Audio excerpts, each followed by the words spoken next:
every day, yeah.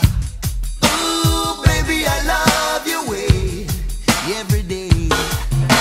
Shadows grow so long before my eyes, and they're moving. All right, let's move on. Okay, the first book I want to talk about is when I say how hair color really works. Now, why do I call this how hair color really works? Well, because I spent 10 years working for a manufacturer.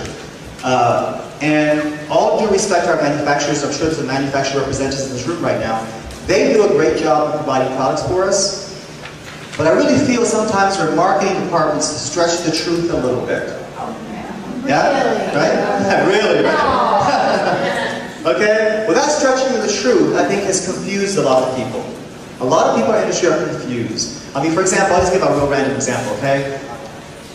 You know, hydrogen peroxide is mixed with hair color, is that right?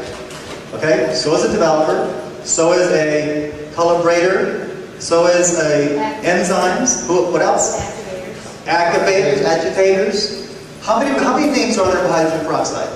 Right? And if you take a person who really isn't really experienced, they go like, oh, what's all this stuff? There's so many different things.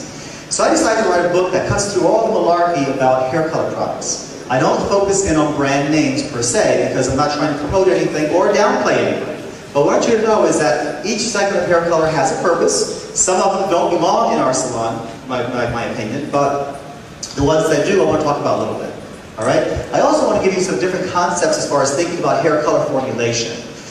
See, I realized one day working at Bumble & Bumble, there's a couple colorists there who were successful in their own right. They're nice people, they do beautiful hair color, but they don't really understand color. They become what I call, you got a big smile on your face, right? Are you with me? You met them, right? They become what I call technique specialists, right? They've mastered the art of making micro weaves, putting in the foils like bullets in a belt, but the day somebody comes in with a beautiful red hair color, let's say, for example, you're working in a New York salon, a lady comes from the West Coast, a businesswoman, she's got a gorgeous red hair color, and she has regrowth, and she sits in your chair and says, I don't want to change my color, I love it, just match it. That's when you start getting the butterflies. Oh gosh, now it's got to be perfect. There's no room for error. I can't put in a million foils and hope it's going to come out correct. Right? Are you with me? So they become a technique specialist, but when it comes to color correction, when it comes to fixing somebody's hair, or when it comes to matching a really good single process, they're totally lost. And by the way, I consider every situation that sits in our chair to be a color correction of some type. You agree? You agree with that? Right? She either has grassy hair, we got to fix it. She's got gray hair, we got to cover the gray. She has dull drab hair, we got to warm it up. So in a sense, everything is color correction. And even the books, when I talk about the redhead book and the brunette book and the double process blondes and all those, I have pretty good segments in there on how to fix the most common problems associated with that particular color. All right? And so anyway, that's how I feel about that. Okay, if you're interested in taking notes, you can write some of these down. You don't have to write every single thing down. I mean, just kind of get the highlights, because I do want to move kind of quickly. If I say something you don't understand, please stop me. You have a question?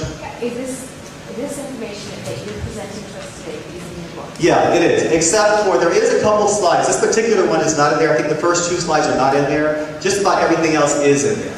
Okay? All right. Manufacturers make hair color to work best on what they call average texture and normal porosity. Okay? The caveat to that is something we rarely work on. How many of your customers have average texture and normal porosity? Right? Most of them have fine hair, they have coarse hair, which is very resistant, or they have chemically abused hair, or they spend too much time in the sun, right? They're abused. So what happens now is that we have to figure out how to make this product work, even though it wasn't made to work like that. Okay? And that, of course, is understanding porosity and it's understanding timing. All right? Most hair color problems occur because either the hair is too warm, gives you reddish brunettes or brassy blondes. That means that's due to uncontrolled exposed contributing pigment. Does everybody know what I mean here by exposed contributing pigment? Right? If you don't, just bear with me for a second, I'll explain that to you in a second. Or the other problem is that it's not warm enough. Mauvey redheads, drab-looking blondes. You know, for example, people with gray hair. They don't give you any warmth. There's no contributing pigment. Or very light blondes that want to be a redhead. Don't you just want to hang yourself? You know, where she's like, she's naturally a blonde, she wants to be a vibrant redhead, you know you can't get it. So I've actually classified, as I go through this, you see, I've classified different clients as being what I call the best candidates for a certain color, and some candidates that are the worst candidates for a certain color. It doesn't mean that they can't be, but they're not the best candidates. And have you ever heard the term, ride a horse in the direction it's going? Do you know what that means? Don't try to attempt the impossible. And many times we do try to attempt the impossible. You know, the client that comes in, she's a level 3 brunette, and she says, "Ooh, I just want to be like a little few shades lighter, but I don't want to see any warmth." Right? You ever get those clients? And sometimes we go like, well, it's never worked before, but maybe it'll work now, let's try it, right? And you put it on, and what happens? It doesn't work, right? So we try to attempt the impossible sometimes, and I'll really get to the source here when you start going to these slides. You'll see that there's definitely things that you shouldn't be doing. And it's just as important to know what you shouldn't do as it is to know what you should be doing. Ooh, baby, I love your way every day, yeah, yeah. Ooh, baby, I love you.